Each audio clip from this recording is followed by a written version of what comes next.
IQ level बढ़ाने के लिए हम आपको बताए भी रहेंगे, गिन के 42 दिन में आपका आईक्यू लेवल तेज हो जाएगा। 21 दिन के अंदर अगर आपका दिमाग कभी किसी चीज को रिवाइज मार दिया ना, तो फिर वो भूलने नहीं देगा अगले 2 महीने तक।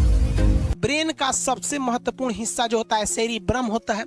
सेरिब्रम ही हमारे मेमोरी को कंट्रोल करके रखता है। जिसकी मेमोरी अच्छी होती है उसे पढ़ाई लिखाई की चीजें, हर चीजें याद रहती हैं।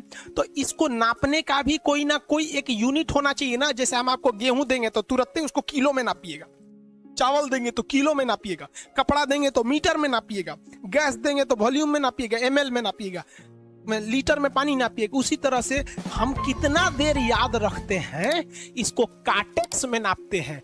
जिसका काटेक्स ज्यादा उसको कहते हैं कि ससुरा बहुते इसका दिमाग तेज है, यानी इसका आईक्यू लेवल ज्यादा है। और जिसका काटेक्स यानी याद रखने की क्षमता कम है उसे कहते हैं कि इसका काटेक्स कम है, यानी आईक्यू लेवल इसका कम है। समझ में आ गया कि नहीं आ गया? किसी को दिक्कत? अब हम आपको एग्जांपल देते हैं। आपकी लाइफ में बहुत सारे टीचर आए, कुछ टीचर आपको नोट्स खोल के पढ़ाते हैं। कोनो किताब उताब नहीं है जी? हाँ, कोनो किताबें ना है, खाता बुक वे देना है, इसी को समझा देते।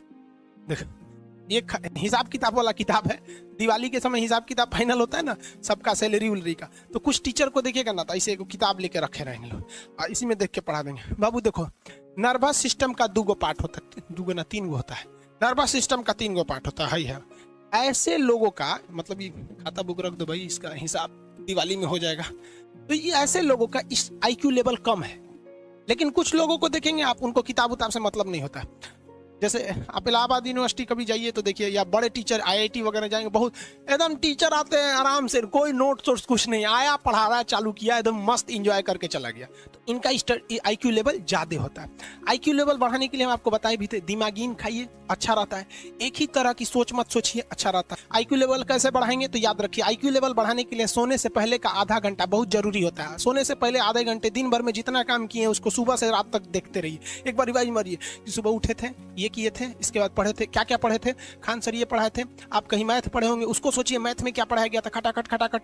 आपको सोचना ही है ना, सोचने में कितना टाइम लगता है, खटाखट। तो अगर इसको रिवाइज करते रहेंगे, गिन के 42 दिन में आपका आईक्यू लेवल तेज हो जाएगा। फिर आप कहेंगे कि सर जी हमरो बिना किताब का याद हो गया। और अगर यही खत्म हो जाएगा तो क्या कहिएगा, आपका भी आईक्यू लेवल गिर जाएगा। आप टॉपिक भूल जाते हैं, मतलब आपके दिमाग में दूसरा टॉपिक चलता है। आप लाइफ में किसको किसको आई लव यू बोले हैं, कभी भूले हैं? नहीं। कौन कौन आपको मारा है या कुछ उल्टा सीधा बोला है, नहीं भूलते हैं। रीजन क्या? आप कितनी बार किसी चीज को रिवाइज मारते हैं। 21 दिन के अंदर अगर आपका दिमाग कभी किसी चीज को रिवाइज मार दिया ना, तो फिर वो भूलने नहीं देगा अगले 2 महीने तक। यानी हर 21 दिन पे उसको रिवाइज मारते रहिए, मारते रहिए, मारते। और अगर हर 7 दिन पे मारेंगे ना, तो वो एकदम फिक्स हो जाएगा, एकदम फिक्स हो जाएगा। हम लोग को क्या है भैया, दिन रात पढ़ाते पढ़ाते पढ़ाते पढ़ाते आदमी पगला जाता है।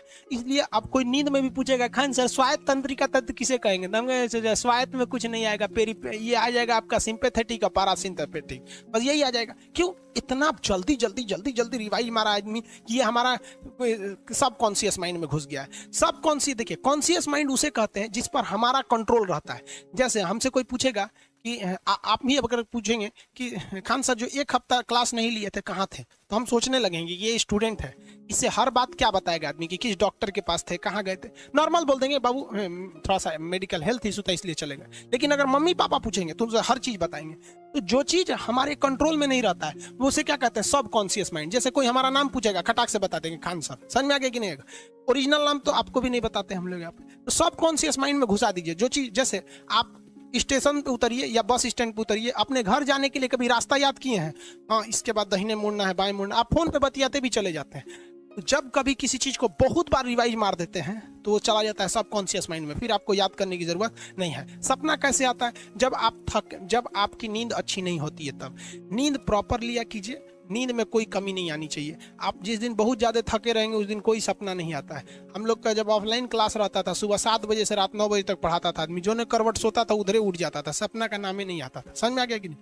जब भी आपके बॉडी में ऑक्सीजन की कमी आएगी वो चीज़ दर्द करने लगेगा। जैसे आप दौड़ेंगे तो आप सांस ज़्यादा नहीं ले पाते, ऐसे लेते हैं तो बॉडी में सांस नहीं पहुंच पाता और हाथ पैर में आपके लैक्टिक एसिड जम जाता है, जिसलिए दर्द करने लगता है। तो जब कभी भी मेहनत करने लगेंगे या फिर दब हो जाएगा तो ब्रेन दर्द करने लगता है। दूसरा, कोमा क्या होता है? ब्रेन हमेशा वर्किंग करते रहता है। अगर वो रेस्ट में चला गया तो उसी को कोमा कहते हैं। अब परमानेंटली रेस्ट में चला गया तो मरिए जाएंगे। बेहोशी में क्या होता है कि ब्रेन और स्पाइनल कॉर्ड का संपर्क टूट जाता है।